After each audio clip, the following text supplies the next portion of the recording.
I wasn't like other children growing up. I didn't like talking to those smelly things in kindergarten, and I never participated in their silly games. But I had my own games to play in. Oh, what fun games they were. For example, a little girl once asked to borrow my crayons. I told her she could have them if she would tell our teacher to fuck off. She got sent home for that. I remember hearing her mother scream about the beating she would get later. Fun games, right? It didn't take long for the teachers to notice that the other children avoided me, and how I never seemed to show emotion of any kind. They didn't think I heard them whispering about me, but I did. I have exceptionally good hearing. Little monster, said Mrs. Guthrie. Sociopath, whispered Mr. de Pascal. Even at my young age, I had an extensive vocabulary. I had never heard of the word sociopath before, and I was intrigued. When I got home that night, I looked it up in my mother's encyclopedia. Sociopath, a personality disorder characterized by a lack of empathy for others. I would have to agree with you, Mr. de Pascal. Elementary and middle school passed by quickly. I learned to fake emotions and excitement in order to fool my teachers and parents. I couldn't fool my peers, though. No matter how convincing my act, they always seemed to instinctively know that I was different, and they gave me a wide berth. Every once in a while, one of them would try to make friends with me, and that's when I could really have some fun. But despite how I treated those around me, I didn't hate any of them. It wasn't until high school that someone finally managed to piss me off. That someone was Travis Murphy. The Murphy family moved into my neighborhood before the start of 10th grade. They had 2 children, a son, Travis, and his sister, Marion. I was looking forward to the inevitable time when my parents invited them over. Neither Travis nor Marion had ever met me, and so they had no way of knowing of my sociopathic tendencies. They would amuse me quite a bit. But this time it would be I who was blindsided. Marion started out easily enough, displaying the same normal interest and kindness by those who don't yet know me. After some time, however, I realized that she thought I was handsome and was even starting to develop a crush on me. No girl had ever done this before, and it was an entirely new experience. Fascinated, I decided to spare Marion from my games for a little while longer and keep her around. So I continued to fake smiles and feign interest in what she had to say. Travis was an entirely different story. He seemed to have as little interest in me as I had in anyone else. I couldn't play my games with him. He was completely uncaring. It angered me for the first time in my life. Over the years, I had come to realize that I was special, far more important than these insects surrounding me. Why else would they be drawn to me, even as they know how alien I am to them? For one of these insects to dare ignore me? For the first time in my life, I made the first move. I tried making small talk with Travis. I feigned emotion and interest in his life, and I did everything I could to make him interested in me. Nothing. I was furious at first over his lack of interest, but over the years, I came to realize that he was like me. A sociopath, completely devoid of caring for others. Instead of alleviating my frustration, this only increased it. I was special, unique. But now there was another one like me. If I wasn't unique, could I still be special? Or was I ordinary, just another insect? No, I refused to be ordinary. One may as well be dead. So that's what I endeavored to do from that day forth. I would make Travis ordinary. I would kill him.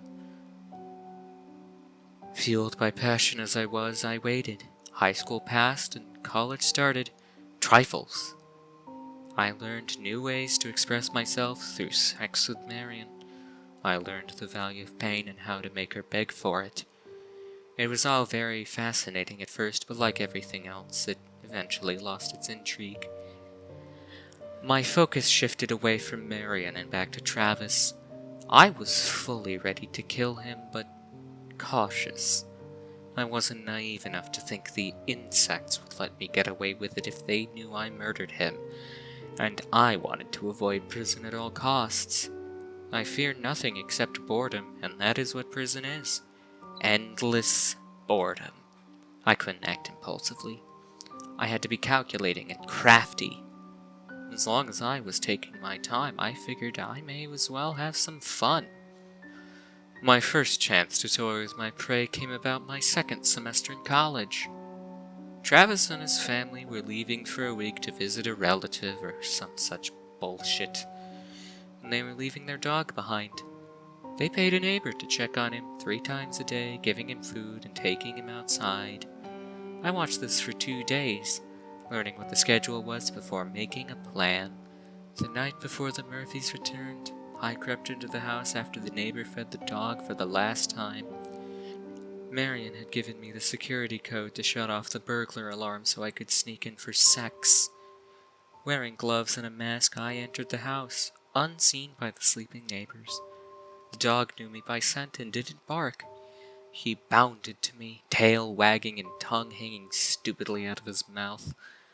I worked quickly, taking his head in my hands and crushing it, driving my thumbs deep into the eye sockets and feeling the dog's skull fracture in my palms.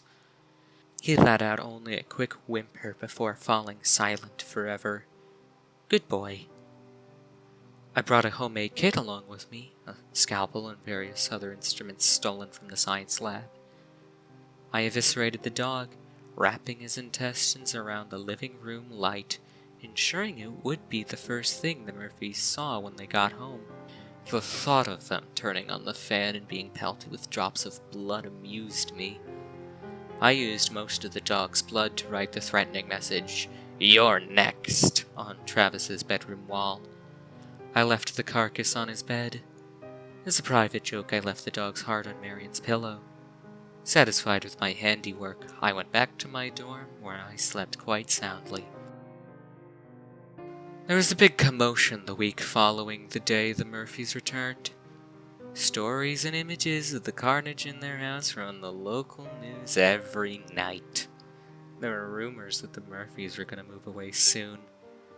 Supposedly, Mrs. Murphy couldn't stand to be in the house anymore.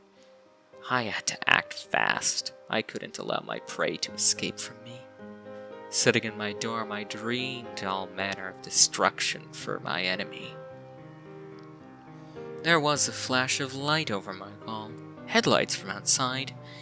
That was odd. It was almost midnight on Saturday. Nearly everyone was already gone. Curiosity overtaking me, I went to the window to see who would be coming to the dorm at this hour on a weekend, and was surprised, one of the few times I've ever truly been surprised, to see Travis's car sitting in the driveway. Fortune smiled upon me. The building was nearly empty for the weekend, and now was the perfect time to strike. My prey was unsuspecting and alone. After killing him, I would take his body and deposit it somewhere else on campus. There was virtually no chance of getting caught. No one wants to stay on the weekends, and the electricity was shut off on campus for another 6 hours. No security cameras. In a considerably jolly mood, I grabbed my flashlight and scalpel and set out to stalk my prey. The dark never bothers me. Having very little emotion, my rational mind tends to dominate, and the rational part of human beings know that nothing is waiting for us in the dark. Or at least that's what we think. Several minutes into my hunt, it occurred to me to turn my flashlight off. I don't want to alert my prey. I switched it off and waited for my eyes to adjust. I leaned against the wall and played with my scalpel to pass the time. A normal person probably wouldn't have heard the light breathing in the hall, but I've always had exceptionally good hearing. I whipped my head in the direction of the sound. My eyes hadn't yet adjusted to the darkness, but I was able to make out a figure exiting down the hall, and I could hear the unusually light footsteps. Whoever this person was, they were taking care to avoid detection by me. I rushed to the spot they were just standing at and breathed in deeply. There was just the faintest hint of cinnamon. Travis kept a cinnamon air freshener in his car. I grinned widely. I was on the trail of my prey. I followed him down the hallway and was disappointed to find that it branched down to 2 other halls. I tried smelling each hall to figure out which one Travis took, when I heard a brief commotion to the right. I hesitated. Would Travis make that much noise if he was trying to get away from me? After a moment, I took a chance and headed in the direction of the noise. After a minute or so, I stopped. Ahead of me, there was someone lying on the floor. Approaching carefully, I realized the body was lying in a pool of blood. I touched it, still warm. I rolled the body over to see who it was. It was Mr. Chauncey, the night custodian. I hadn't realized that Travis was capable of killing someone. In my hatred for him, I had forgotten that he was just like me, just as cold and unfeeling. He was more than able to do everything I could. I froze. There was light breathing in front of me again, but I couldn't see its source. For the first time in my life, I felt fear. I no longer felt like the hunter stalking his prey. I felt hunted. My rational mind was overcome by emotion, and I fled back to my dorm room in terror. I barricaded the door and waited, scalpel in hand, for Travis to come for me. After several hours, I started to resent myself for feeling this way. He was only a man, however extraordinary. The fact that he had actually frightened me fueled my hatred for him, and I left to search. Mr. Chauncey's body was gone, the pool of blood cleaned up. The hints of cinnamon in the air had long since dispersed. I left the building to wait in Travis's car for him, only to find that it was gone too. Fury taking hold of me, I started in the direction of his house. I clenched my scalpel tightly, relishing in the fantasies of what I was going to do to him. I should have been paying more attention because I never even heard him creep up and was too slow to avoid the baseball bat swinging through the air for me. It connected with my wrist and I felt the bone snap. I dropped the scalpel and lunged for it with my good hand, but a boot kicked it away. Looking up, I saw Travis grinning down at me. He brought the bat down again and again. I thought he'd never stop, but he did. Lying there on the sidewalk, broken and bloody, I waited for death to come. Instead of the Reaper's skull, it was Travis's face grinning down at me. Even though I was helpless before him, I still burned with rage. He leaned in close to smell my bleeding face and whispered in my ear, "We're gonna have so much fun together." I spent 2 weeks in the hospital before leaving against my doctor's wishes. Travis had clearly held back on the beating. I only had a broken wrist and several cracked ribs, though most of my body was heavily bruised. Every step hurt, but I ignored it. I had a purpose. I would never be a victim again. Travis had an advantage over me in that he knew I would come, and he was not injured like me. So I figured I would even the odds. I stole my father's pistol and waited for night to fall. It was nearing 3 in the morning when I crept up to the Murphy house once again. The adult's car was gone, but Travis's Mustang was still there. Good. We wouldn't be interrupted. I could take my time. I turned off the burglar alarm, marveling at how stupid the Murphys were for not changing it. I opened the sliding door and stepped lightly into the house. All of the lights were off, but my eyes were well adjusted to the darkness. I silently approached Travis's bedroom and pulled out the gun. After a moment to steady my resolve, I burst in. I was not prepared for what I saw. Travis was lying on his bed, a look of mild surprise on his face. His throat was slashed from ear to ear. Blood was everywhere, including a message on the walls that read, "Bad boy." In my shock, I didn't hear the light footsteps creeping up behind me, and knew no more of the next few moments except a dull thud on the back of my skull. I awoke in a basement tied to a chair. Absurdly, my first thought was how cliché this seemed to be. My eyes took a second to adjust, and I saw a naked figure standing in front of me. Its body was covered in blood, which I presumed was Travis's. Through the pounding in my head, I heard the figure speak.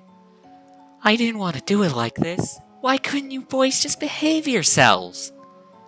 The figure paced in front of me. No one ever does what they're supposed to. You weren't supposed to find me. Mr. Chauncey wouldn't get out of my way.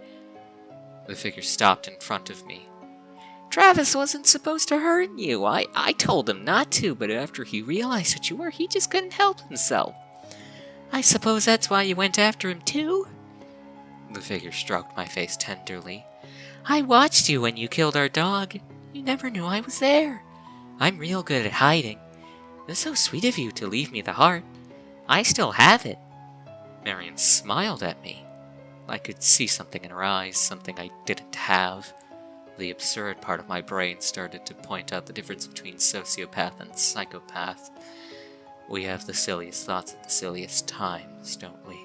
I didn't want things to work out this way, but it's okay. We'll make it work. I'll kill my parents when they come home, and we'll go far away to somewhere beautiful, where we can be together forever.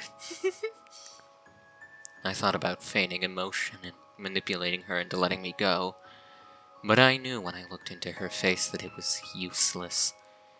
She didn't care about my situation, only hers. A complete lack of empathy.